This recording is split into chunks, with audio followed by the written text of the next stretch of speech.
Oke, bismillahirrahmanirrahim. Assalamualaikum warahmatullahi wabarakatuh.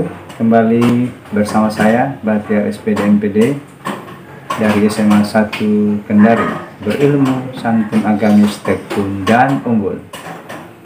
Pada kesempatan ini kita akan belajar kembali dengan materi jaringan organ pada tumbuhan pada kelas 11.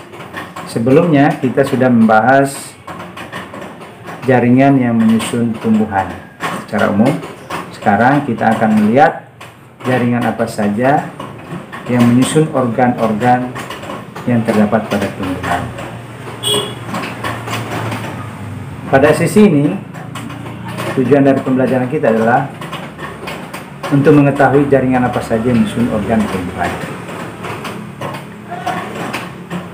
Kalau kita perhatikan, tumbuhan tingkat tinggi itu organnya ada batang, ada akar, ada daun, ada bunga, bahkan ada buah. Sekarang kita melihat satu-satu. Pada akar, pada tumbuhan itu disusun oleh jaringan apa saja. Rupanya akar itu ada epidermisnya, lalu juga ada korteks, lalu ada xilem, lalu ada floem. Inilah organ-organnya, jaringan yang menyusun akar. Walaupun kalau kita perhatikan, akar itu ada yang dikategorikan dua, itu akar primer dan akar liar. Tapi yang kita mau perhatikan di sini adalah jaringannya.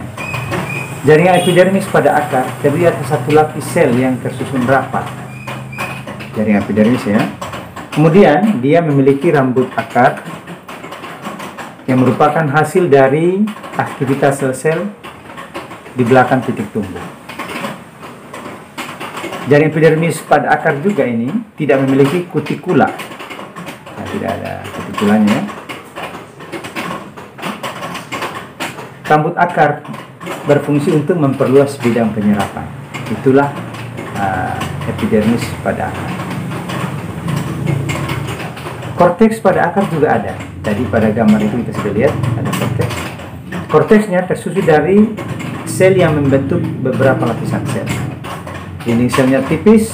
Kemudian pada korteks akar terdapat parenkim, kolemkim, dan sklerenkim. Jadi ada tiga. Ada jaringan parenkimnya, ada kolemkimnya, dan ada sklerenkimnya.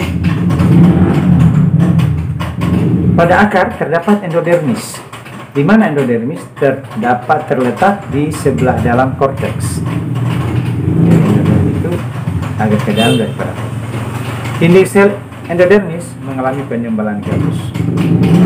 Lapisan endodermis merupakan pemisah yang jelas antara korteks dan stel, lapisannya. Kemudian air masuk melalui sel endodermis yang dindingnya tidak menebal. Jadi bukan pada dinding yang menebal, tapi pada lapisan yang tidak menebal. Itulah jaringan yang ada pada akar tadi. Kemudian ada silinder pusat. Silinder pusat atau stele. Di stele terdapat berkas pengangkut serta jaringan-jaringan lain. Di lapisan terluar dari stele terdapat persikel atau perikambium. Pada akar dikotik, xilem berbentuk bintang dan berada di pusat akar. Pada akar monokotik, letak xilem dan floem berselang-seling membentuk lingkaran. Itulah jaringan-jaringan yang menyusun akar. Sekarang kita melihat jaringan menyusun batang. Ini kalau kita lihat dari organnya, perbedaan antara batang dan akar. Jaringan pada batang itu ada epidermis, ada korteks, ada empulur, ada kambium, ada xilem, ada floem. Ya.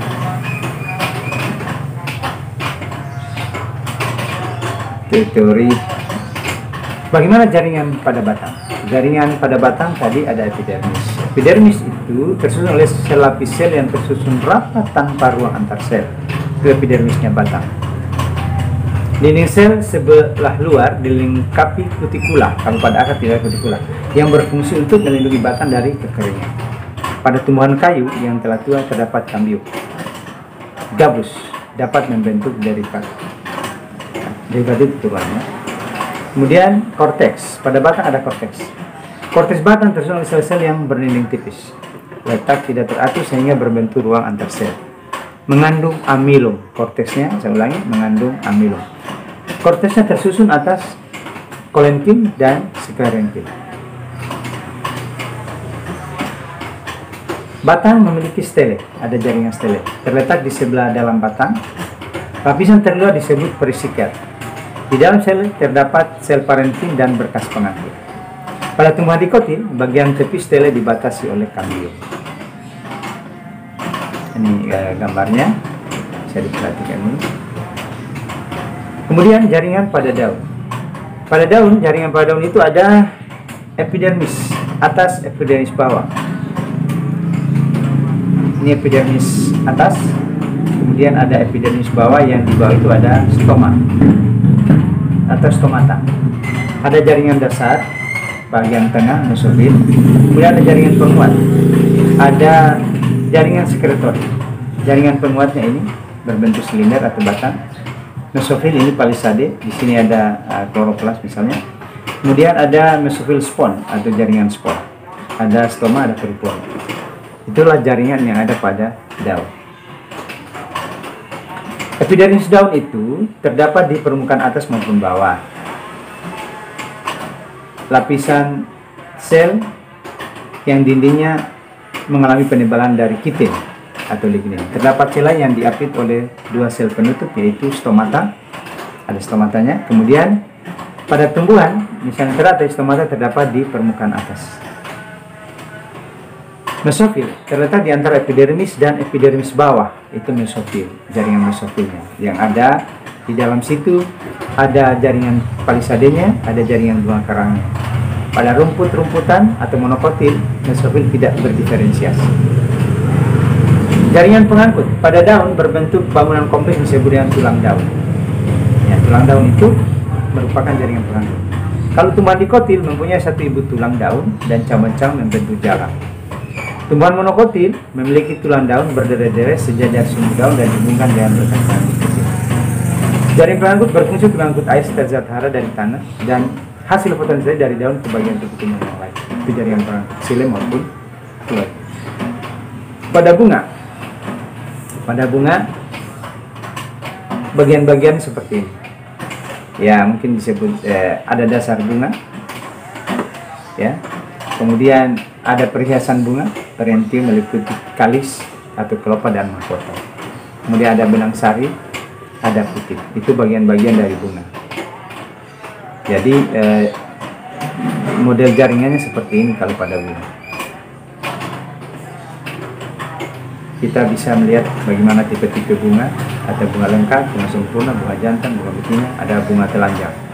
Ya, bisa dilihat tipe-tipenya, ada bagaimana kelopaknya, mahkotanya, benang sarinya, dan putihnya.